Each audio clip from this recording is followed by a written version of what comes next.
So we are going today to continuation of the today's speech about meditation on the transcendental form of the Lord.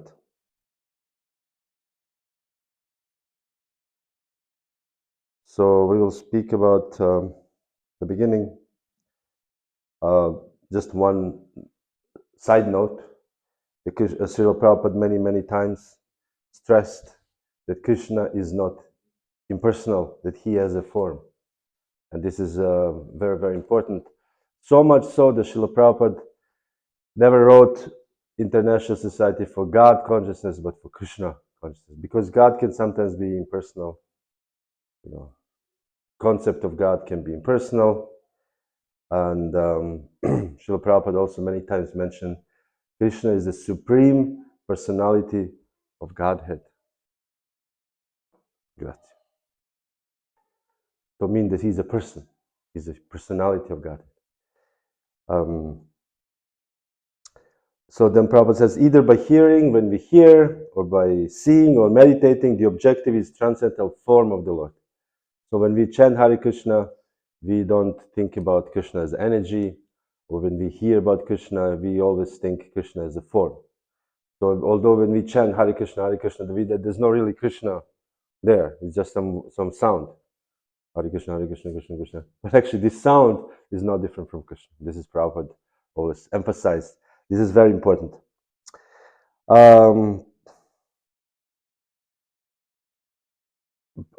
There's one verse, prayer. Prabhupada quotes this prayer before boy Shri Krishna. They prayed before boy Krishna, the young boy Krishna. They said that all these great devotees, this is what Brahma was praying. When Brahma kidnapped friends and then he returned them after apparently 1 hour year, is 1 second or 1 moment. So he returned them and he prayed. And he said there is no end to the limit to the fortune of residents of Rajabhumi, headed by Nanda Maharaj and Yashoda, because the eternal absolute truth became their intimate relative. So he wanted to praise this actually, all these devotees who we speak about, Nanda Maharaj and Yashoda, and the residents of Rajabhumi, Vrindavan, we sing Yashoda Nandana, Brajajana Ranjana. It's very dear to all the residents of Vrindavan because they see him every day. And in such an intimate fashion, such an intimate relationship. Because in the village, people are not so official, people are more like, everybody knows everybody, and there's all more like, everybody's your relative, more or less, the whole village is your relative. So Krishna is their own, one of them. So this is a great fortune to have a form of the absolute truth, Krishna, play in your courtyard. This is like an amazing thing. So this is just the Brahman. Actually, Prabhupada says is never impersonal. Although they say the Brahman is impersonal, according to our philosophy, Achintya Veda Veda Tattva, Brahman or Krishna or God is never impersonal. One of his aspects is impersonal. Brahman, Paramatma, Bhagavan. So Brahman is an impersonal aspect, but he himself is not an impersonal. This is just introduction or a side note that we know that Krishna is never assumes this, because sometimes people think that Krishna is impersonal, but this is not so. So this is just this. Another thing here important is Krishna in the fifth canto of Srimad Bhagavatam, 525.10. There's a reason explaining why Krishna appears in these various forms, because Krishna appears in many forms. Ramadi Murti Shukalanyamena. The Krishna appears in so many different forms. It is said that Krishna is the original candle, and all different forms are the lighting from the original candle. You light other candles. So there are also candles, but just Krishna is the original candle. And we know Krishna has 64 qualities, 4 qualities more than other avatars, but they're all original Krishna. They're all Krishna, they're all Godhead. There's no difference. In the absolute world, Prabhupada says there is no difference. In the Chaitanya Charitamrita, Srila Krishnadas Kaviraj Goswami explains that we grade these levels like different rasas just for the sake of comparison, for the sake of understanding.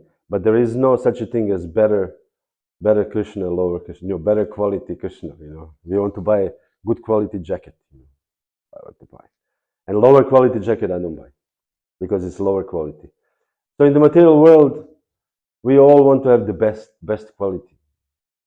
And in India also said best quality. Hare Krishna.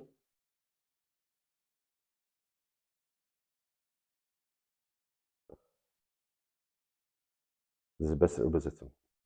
So the best quality, there's no such a thing. Oh, everything is best quality for Krishna. So Krishna is the reason why he appears in all these forms. Murtimna puru kripaya bhavara sattvam samshudam sad asad idam vibhati tatra yalilam mriga patirdada denavyadam adatum svagyaya mamamsi udara virya. So three particular words in Sanskrit is puru kripaya, which means because of his mercy. Kripaya. So Krishna appears out of his mercy. Adatum. Adatum means to conquer.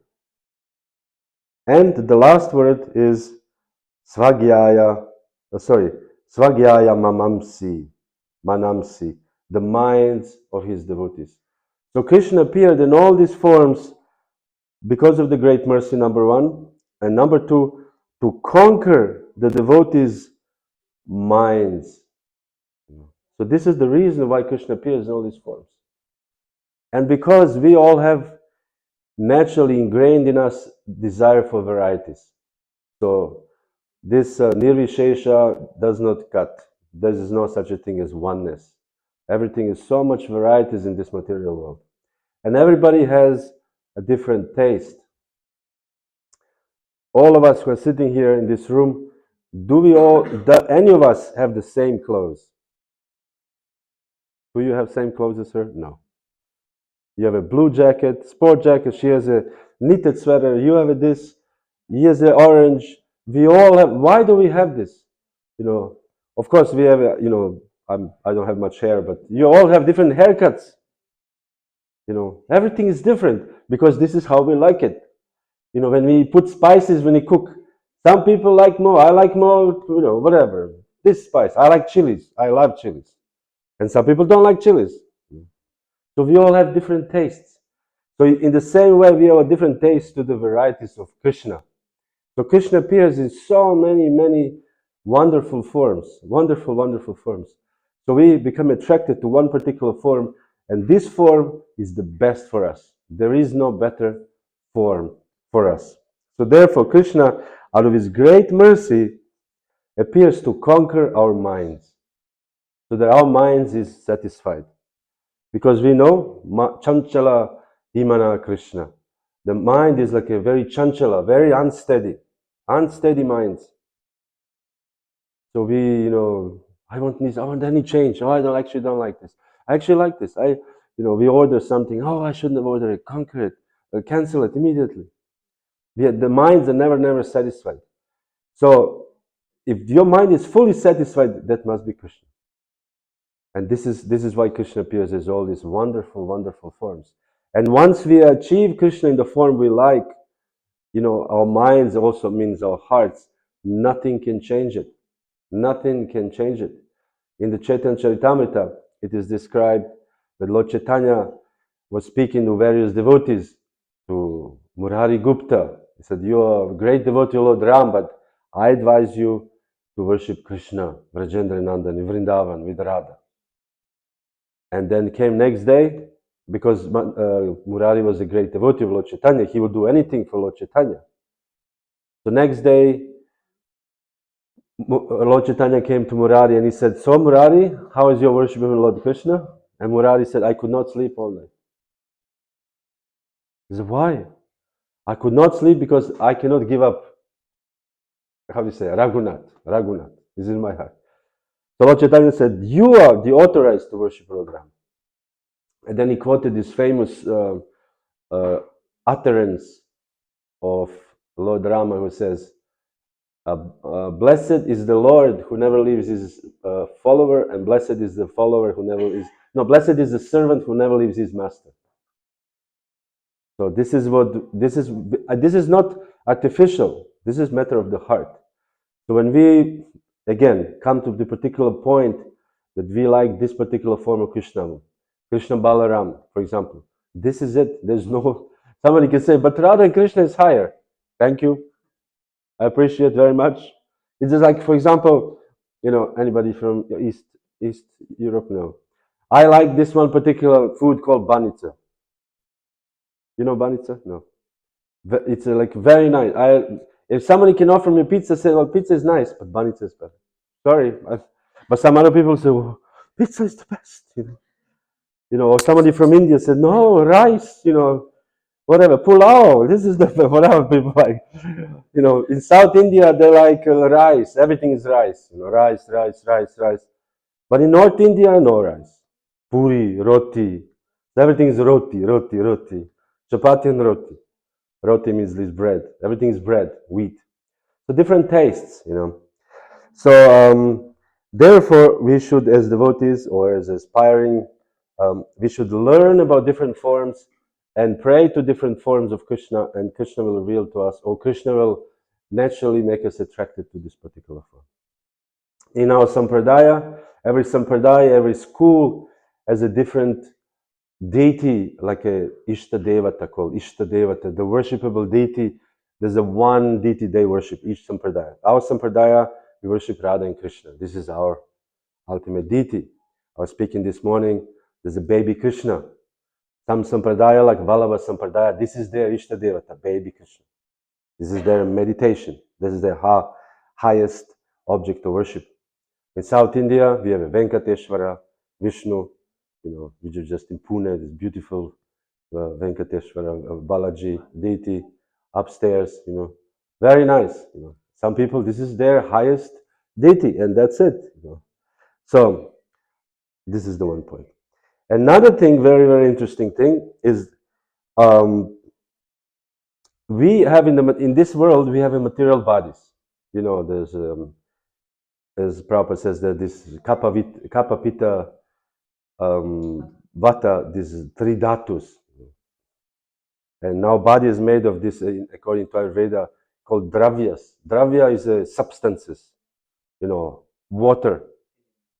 Yeah, elements. So there's a water. So all these things were floating, when we are sick and we are schnupfen, this is all this water element. Then we have a bhumi, rapo, and alavai. We have all this earth element. All this is skin, bones. This is all earth. Then we have fire of digestion. Without fire of digestion, nothing can be digested.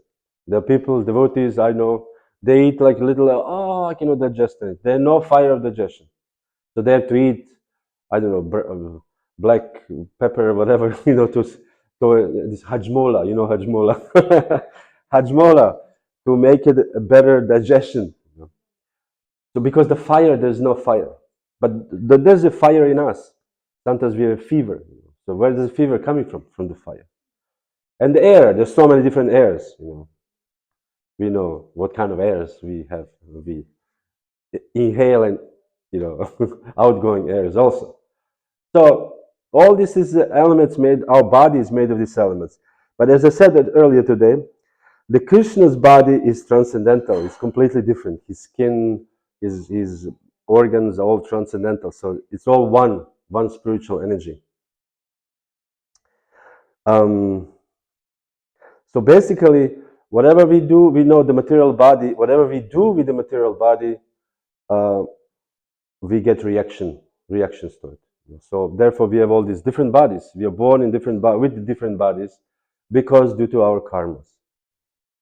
So what is the good at looking at Krishna's form is that by looking at Krishna's form, we also get a spiritual form, which is interesting enough. So by looking at Krishna, our body becomes first of all purified to enough that we can see more and more. At the end, we can actually obtain in the next body a spiritual body just by looking at Krishna's form. So looking at Krishna's spiritual form, we become spiritual ourselves. So this is also a nice nice meditation. When you look at Krishna, looking at the Simade, we think, wow, very soon I will also hopefully join in your transcendental pastimes in Vaikuntha.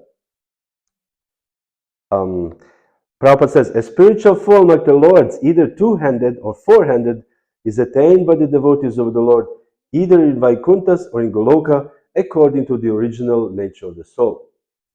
The more we get purified, the more we realize what is our original position. What is am I devotee of Radha and Krishna, or am I devotee of, Krishna Balaram, or whatever my, am I a grass in the spiritual world, or am I a water? There was the one devotee, I always remember, there was the most, before that I never thought about this, that you can actually become a water in the spiritual world. And this is also pure devotional service, ecstatic. Because we think water is, some stream there. But this devotee was dreaming in his dream that he became a stream. And he said he was going through this, riverbeds, how a stream goes. And he was thinking, oh, Krishna is coming to the forest. And he became more ecstatic. He said his hair, water hair stood on end somehow or other, The water also must have some kind of hair. So he was so ecstatic, and he said he was jumping out of this, in ecstasy. That he was thinking, if Krishna will come just one closer, I can touch his feet. And I'd never thought about, we think about gopis. We all want to be gopis, the highest. But to be extreme in Goloka Vrindavan is very ecstatic. To be a tree. And in the Srimad Bhagavatam description, when Krishna Balaram, this is the pastimes when Krishna Balaram is killing Dhenukasura. Krishna Balaram killing the donkeys, hazel demons. So when they're entering the forest, Krishna was seeing all these trees. He said, my dear Balaram, look at this. All these trees are bowing down to offer obeisance to you. All these trees are like closer to Balaram's feet. So all this is a spiritual form according to our soul, according to, as Prabhupada says here, nature of the soul. So, for example, Prabhupada also gives example, by looking at Krishna's form, we actually get a spiritual form. And Prabhupada gives example of the battlefield of Kurukshetra, all these soldiers who died, they actually attained the spiritual forms. Prabhupada says here. He said, the form which is 10% spiritual, Krishna's form, is the Svarupa of the living being, of the spiritual soul. And all living beings who participated on the battlefield of Kurukshetra on both sides attained their Svarupa as confirmed by Bhishma Dev. So Bhishma Dev confirmed all these soldiers who died on this side or that side, doesn't matter ultimately, because this is all material. Everything in the material world is just a temporary and ultimately not important. As Srila Prabhupada says in this humorous example, there's the wet stool, cow dung, and dry cow dung. And they are looking at each other. And the wet cow dung says, look at yourself, you're dry. I am still full of juice and elements. But little they know, soon he will be also dry. Meaning in the material world, everybody will ultimately come to the same end, death. So in the same way here, all the soldiers who died in Kurukshetra, they actually attained spiritual forms. Just by looking, the reason is because they saw Krishna on the battlefield. So if we happen to somehow see Krishna while we are dying, it's very, very good for us. So Prabhupada said, so the Krishna was not only merciful to the Pandavas, because sometimes we think, Krishna is biased, Samoham Sarabhutashu. What is it? People say I'm a partial, but I'm actually not partial. Of course, he's favoring his devotees, of course. As I said this morning, he stepped on a chariot so Arjuna can survive, and so many other things. But in reality, he's also merciful to the others, too, at the same time. Even the demons, Krishna is greatly merciful to them. When he kills them, he's a great mercy to be touched by the form of Krishna. It's amazing. Or by Sudarshan Chakra. He's a transcendental devotee of Krishna. There was this story in the Chaitanya Charitamrita when this Shivananda Sena was organizing tour from Bengal to Puri from devotees, and he would pay the fare across the rivers and all these things. He would arrange. He was just like arrange all it. He was like a tour leader. And once they came to some place, there was no food. And Lord Nityananda being quite angry. And he said, "What is this? Where is the food? We are walking so long. You are organizing. What kind of organizer you are?" And he kicked Shivananda Sena in the chest. Everybody's like, "Oh my God!" And Shivananda Sena started dancing. Wow! I was kicked by Lord. I was touched by the lotus foot of Lord Nityananda. This is the greatest. There is no greater mercy than this. So from the external point, it may appear sometimes the Krishna is not favorable, but Krishna is actually favorable to everybody. To everybody. As I said again, just go to Google and punch Krishna shop or Krishna juice. There was in Ahmedabad, across the street of the temple, there was a Radha juice stand. So we always went to buy some vegetables fruit in a Radha juice stand. So Krishna is merciful. Radha juice stand. People don't know, but they see, oh, Radha juice stand. So Krishna is very, very merciful. Oh, what is this now?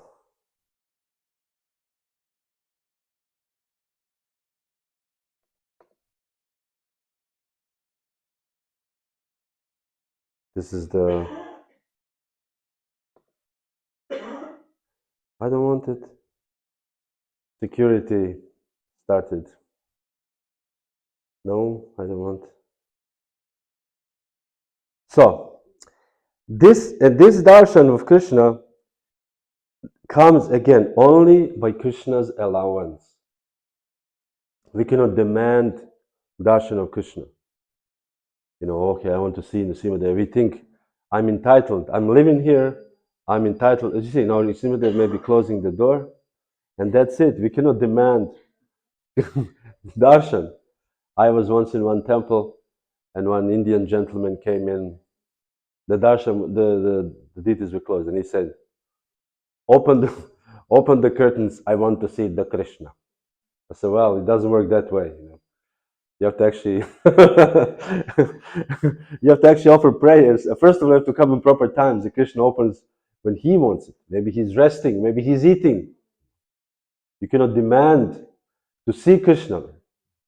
Actually, it's our great mercy from Krishna that he can actually allow us to see his form.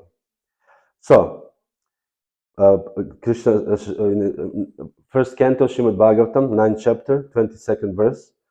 It says, "Despite of being equally kind to everyone, Krishna has graciously come before me." This is Bhishma is laying on the bed of arrows. "While I am ending my life, for I am his unflinching servant." So this is when we are becoming unflinching means unwavering. Jaya Sacinandana Prahlad Maharaj. When you have you can take the candle now and put it outside, it's wavering, the light is wavering because of the wind. So unwavering means not moving. I'm the servant of Krishna, that's it. Not that sometimes I'm servant, sometimes I'm not. I'm always servant.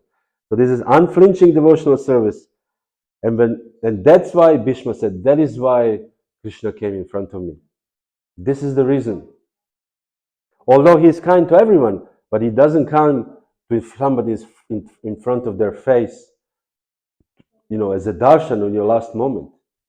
I didn't participate in death of few devotees. I was witnessing the death of few devotees, two devotees particularly in Vrindavan. And both these devotees, they were, very unflinching devotees, unflinching devotional service, book distribution for many years. And they both say, one of them said he saw Radharani at the end of his life. She came. And the other devotee was very, very dedicated to service to Gauritai, to the last moment. Just Gauritai, nothing else. No Radha Krishna, no Nrsimhadev, just Gauritai. He had a picture of Gauritai, and he died in front of the picture of God. So Krishna is present, as I say here, Bhishma Dev, only because of this unflinching devotional service. So we have to expect that if we want to see Krishna now or at the end of our life, we have to be unflinching devotees. Then we can expect Krishna to come. Queen Kunti said in the Bhagavatam, we are speaking of Srimad Bhagavatam, that Krishna is beyond the range of limited sense perception, that we cannot see Krishna. Although Krishna is everywhere, present all the time, we cannot see him. This is amazing.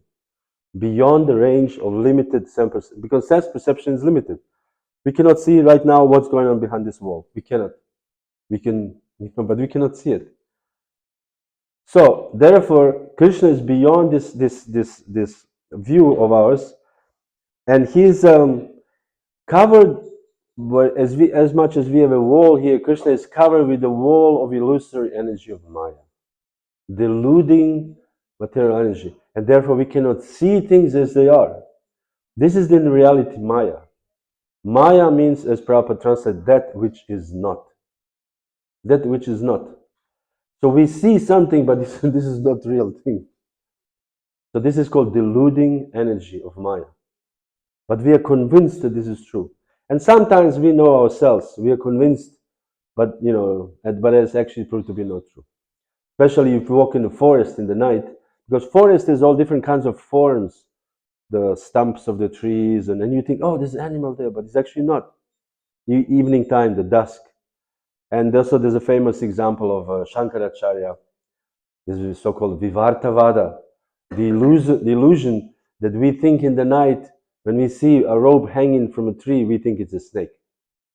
But once the sun comes up, we see it's actually not. So this is this Vivarta, illusion, the illusion. So Krishna, somehow by this material energy, is deluding us that we cannot see Krishna. This is what Queen Kunti says.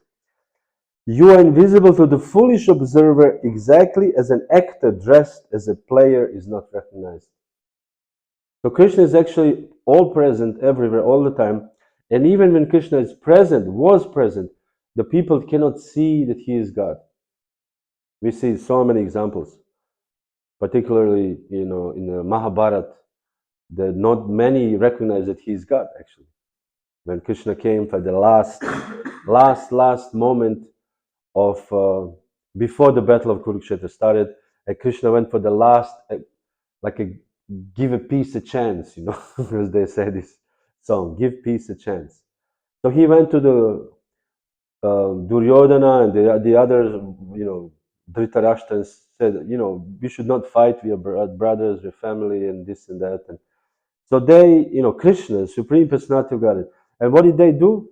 They wanted to arrest him. Arrest Krishna. Imagine, you want to arrest God. So Krishna said, well, hold on a minute. And he showed his partial universal form. And everybody was like, oh, whoa. Everybody was shocked. What's happening?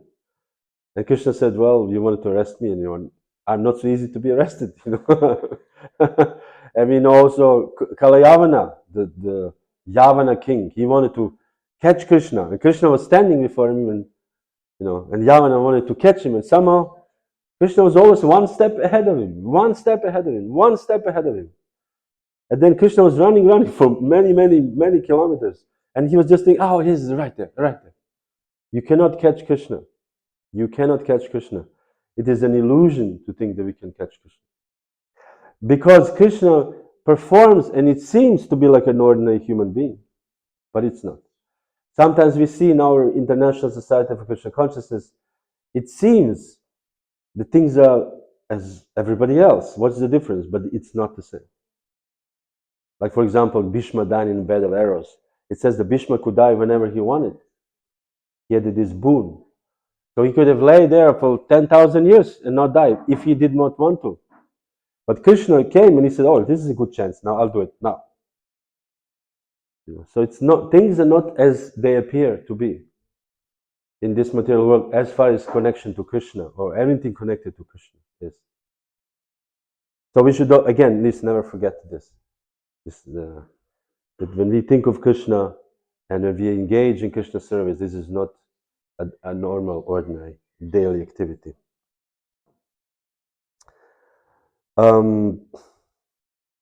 So Queen Kunti says in the end that although Krishna appears before the devotee in his original form, beauty of eternal bliss and knowledge, Sachitananda, the devotee is allowed to see the Supreme Lord face to face, although the Lord's beyond expression of the senses and beyond our direct perception.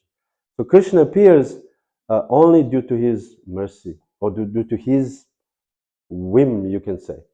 He wants it, and that's it. Nobody can say, oh, I chant so many rounds, and I did so much service. I want to see Krishna, like this gentleman. I want to see the Krishna. Not happening. Krishna will appear when he wants to.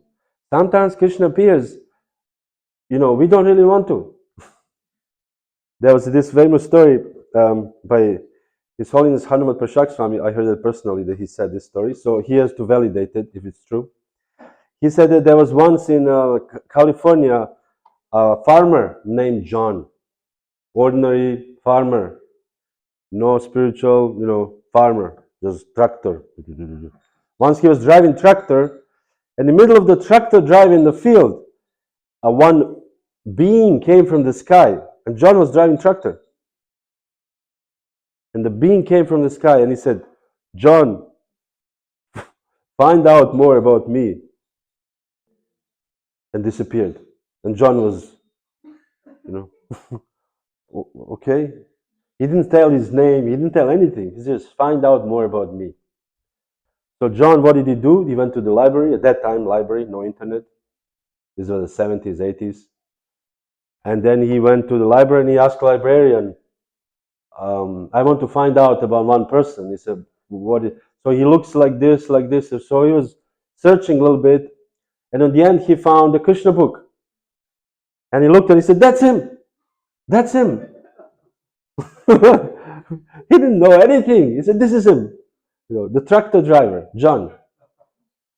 So, and he said, it's Krishna, So then I think he came to the temple later. I don't know exactly what happened to his devotional life after this.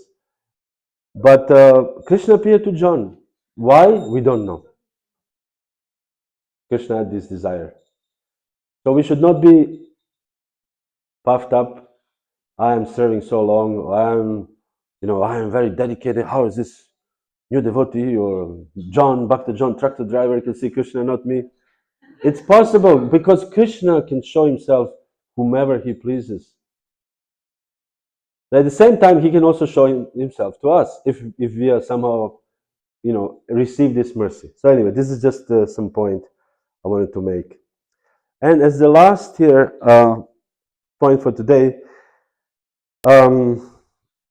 there's different forms of the Lord, particularly in the temple, as we said today, that one who comes to the temple actually see the form of the Lord. This is not different than seeing the Lord in Vaikuntha. It's the same. So the more we're seeing the form of the Lord, the more we will be associating with the Lord. And they say devotees never imagine the form of the Lord. There's always the standard form of the Lord. Krishna plays the flute, Varaha Dev certain form, Nrsimhadev certain form. You cannot imagine now Nrsimhadev as whatever other form. Half fish, half lion. No, it's a half man, half lion. This is the form of Nrsimhadev. And these forms are described in the Shastras. And they said, according to the scriptures, the form of the Lord is depicted in precisely how do they look. It says, as already discussed, it is 8 kinds of representations of the original form of the Lord. This representation can be made out of clay. We see in Bengal during the Durga Puja, whatever, they make this form. But the deities can be made of clay, can be made of stone, Nrsimhadev, and other deities made of marble. The deities can be made of wood. We have a Gonitai made of wood, of neem. Then the deities can be made of paint. We have a paint just here behind me, Lord Chaitanya Mahaprabhu. And this actually, picture of Lord Chaitanya and Lord Chaitanya are no different, believe it or not. And therefore, you have in India, when you have a temple, you have this, how you say this, circumambulation, what is it that, if you say? Parikrama Marg. And then behind there's always some pictures. There's some pictures of Krishna, and in the pictures there's so many red color, because people touch the lotus feet of the deities, because actually the pictures are not different from Krishna. Then, interesting enough, we have something which Dhruva Maharaj, or perhaps other, made a deity out of sand. You made a sand and draw the deity in the sand. Or sometimes when you go to Govardhan, you have these deities made of cow dung. Just, remember this. So, and this is not different from Krishna, not different from Govardhan. Then you have a deities made of jewels. This I've not seen it yet, but anybody knows the deity made of jewels. And in the end, is the deities made in the mind. So this is a very powerful thing when we have a deity in our mind. And Madhavendra Puri, in the Krishna Bhagavad Gita, Srila Prabhupada gives this example of Madhavendra Puri, who says, "Oh, my dear baths 3 times a day, my dear mantras, my dear rules and regulations, I bid you all farewell. Because from now on, wherever I sit, wherever I stand, I only think of youthful king of Nanda Maharaj, nothing else." So his mind is nothing else except Krishna, nothing else. So this is the very powerful thing, to have a deity in your mind. Actually, there's a one deity in Mathura right now, and this is deity of Varaha, a red Varaha deity. And this deity is in Mathura. Nearby is also another deity of Varaha, the Shveta Varaha, but this is also different. But this deity is very famous deity because it is described the history of this deity. And this deity first appeared in the heavenly planets by Kashyapa Muni. Kashyapa Muni was meditating on the Lord, and from his mind, the Lord manifested this actual physical form of the deity. Imagine later on Ravana, when he conquered the heavenly planets, he took the deity down to Lanka. And when Ram conquered Ravana, brother of Ram, Shatrughna, took the deity and brought him to Ayodhya. And then later on, Shatrughna, Lakshman took it to Ayodhya.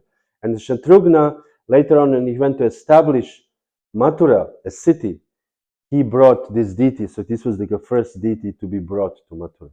It's a very famous deity, an important deity. But the point here is this deity appeared, the form appeared out of his mind. Imagine the power of this mind.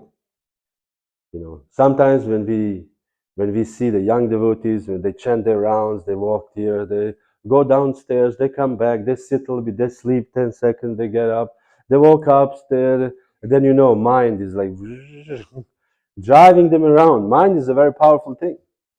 We can do so many amazing things for the mind, in a bad sense. Amazing things for the mind. Mind wants this and that, and manifests. So when we go to somebody's room, and we see the room, we know exactly what kind of mind this person has. If it's mess everywhere, we think, okay, this is your mind. If everything is like clean, sterile, we know this person. We know usually, I was in, what's the name of this place? Trichur, in South India, in Kerala. And I visited one house of one person, and he showed me, they become rich now. So they built some very ugly building, three-story building, really ugly. And he said, what is this house nearby? And he said, oh, this is our old house. I said, this is wonderful. What is this? And he said, this house is an old house built by his great-grandfather, and it's built according to the Vastu, like a Pakka Vastu, South Indian style, Brahminical family. So I said, well, I want to see. I don't, this is ugly, like yellow, big, concrete, So but then we went inside. Everything was built from natural materials.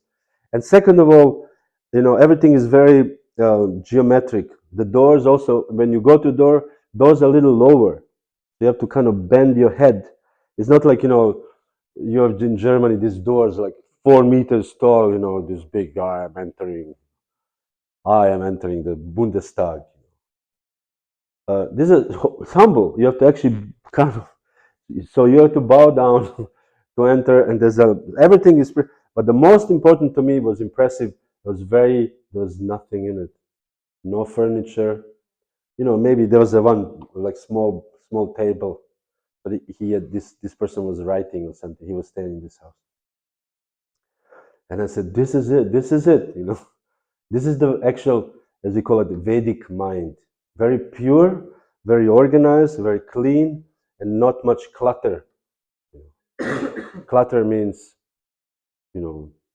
junk stuff, which we think is very, very important. I recently, just last week, we went to, and this devotee was showing us different rooms, and I opened one room. Close it immediately. You don't know, alligator coming. You don't know what's going on inside of this room. So much stuff. If you put the box and you put some stuff and you shake it like this, and then this is what this room looked like. Oh my God. So mind, clean mind, and Krishna will actually appear in this mind. So at the end, we have 10 minutes, but which form should we choose? There's so many different forms, so many wonderful forms. When you think, wow, there's Varaha, there's Nrsimhadev, wow, there's Kurma, there's a Parashuram, the man like Parashuram with arrows, with axe. This is great. Or they're like Krishna, or they're like Vasudeva Krishna with 4 arms, or mystic Krishna, or what kind of Krishna? Narayan Rishi, meditation in mountains, Himalayas. So which form to choose? Prabhupada says here, this is the verse from the Srimad Bhagavatam, 5th canto, 18th chapter, 19th verse. Shukadeva Goswami said, the Supreme Lord Vishnu lives in Hiranmaya Varsha in the form of a tortoise, Kurma Rupa. This most dear and beautiful form is always worshipped there in devotional service by the chief residents of Hiranmaya Varsha, along with the other inhabitants of that land. So this is a description of this place where they worship Kurma Rupa, Kurma avatar, the tortoise, Schildkröte. Prabhupada says, the word Priyatama in Sanskrit is meaning dearmost. Is very significant in this verse. Each devotee regards a particular form of the Lord as the most dear. So there is no, again, such a thing as this is better, each devotee thinks this is the most dear. And to add this, I was looking at some verses from Brihad Bhagavatamrita. And it's very, very interesting thing that Gopakumar went to Vaikuntha planets. He arrived at Vaikuntha planets and he saw these amazing personalities, 4-armed, shining personality. Everybody's worshiping, and he thought, this is Vishnu. He bowed down, and this person said, no, I'm a devotee. Actually, I just looked at like the Lord. I have Sarupya Mukti. We have 5 different muktis, 5 different types of liberation: Sarupya, Sarshti, Samipya, Salokya, and anybody? 5 different liberations. So Sarupya means you acquire the same body as the Lord. So they look like Vishnu, but they're not Vishnu. And all these people worshiping them, and Gopal Kumar, in his naivety, he's a young boy from Govardhan village, and he said, this is the Lord. And then another person said, oh, this must be the Lord. And none of them were the Lord. They said, no, we are the devotees. And then he went further and he saw all kinds of different devotees assuming different forms. Because in the spiritual body, you can assume any form you want. Imagine. That's why spiritual liberation is ultimate freedom. We are not free now. I want to be something else. I don't want to wear glasses, for example. I have them here ready, but I don't want to wear glasses, but I have to. I'm limited. I don't want to have, I like to run, or I don't want to travel in the train 7 hours, but I have to. I'm limited. But in spiritual world, there's no limit. You can assume any form. You can do anything you want. Anything. Imagine. Every tree is a kalpavriksha tree. It's a wish-fulfilling tree. So you can just desire something and it immediately fulfills. And then Gopakumar saw, interestingly enough, there are some devotees taking the form of animals birds, trees. Why would you take a form of a tree? Creepers or bushes, and grass. Some devotees take form of the grass. And insects and worms. So why would you take a body of an insect, or a worm? So interesting enough, here's Sanatana Goswami, he explains, they worship this or similar form of Narayan during the material existence. Because the Krishna appears not only in our human form and in this, what we know, Shilkrote, tortoise, or fish, Matsya avatar, but Krishna appears in every species, even as a worm. How does that look like? We don't know. Maybe in heavenly planets they have bigger Bhagavatam, as described. Or Krishna in the form of grass, the supreme grass, he's standing. I don't know. Or supreme rose bush, how did that, must be extraordinary rose bush, I don't know. But so Krishna appears in every species of life, and devotees worship him in this form as grass is worshipping grass, and they think he's the supreme grass. And by worshiping the supreme grass, they go to Vaikuntha planet, and they keep the form of a grass because they like it. So this is, I thought, another interesting point, that every devotee has unlimited choice to choose, from grass to bushes to anything. Then some devotees become hogs, like Varaha. Some become half man, half lion. Some had 3 eyes. Some had 4 arms. Some had thousands of eyes, like Mahapurusha. Someone who worship Virat Rupa, they take the form of Virat Rupa themselves. This is amazing. This is like mind-boggling, because Sanatana Goswami in the end said, nobody can explain the spiritual world to people who are living in the material world, because it's unexplainable with the material words. So also at the same time, the form of the Lord, we cannot understand. We can just appreciate and try to be as Bhishma Deva, to do our unflinching devotional service, unchanging devotional service, and then hope that at the end of our lives, or before that, or today, or tonight, if you're fortunate, Krishna can appear in front of us and say, Haribol, how's it going? How's the rounds going? So, well, I could do much better. So this is the final conclusion of today. And atheists, they cannot understand this, because they think they look the forms of the law in these forms of the laws from materialistic perspective. But because devotees know that this is a spiritual form, in spiritual form everything is beautiful. So thank you very much. Hare Krishna. This was it for today. Meditation on the form of the Lord. Tomorrow we'll be speaking more of Lord Kapila Dev's teaching, and how one should actually, what kind of austerities, or what kind of, as I said today, changes in our body and our mind and our behavior we have to do in order to come closer to Krishna. So Hare Krishna. Srila Prabhupada ki jai. Srimad Bhagavatam ki jai.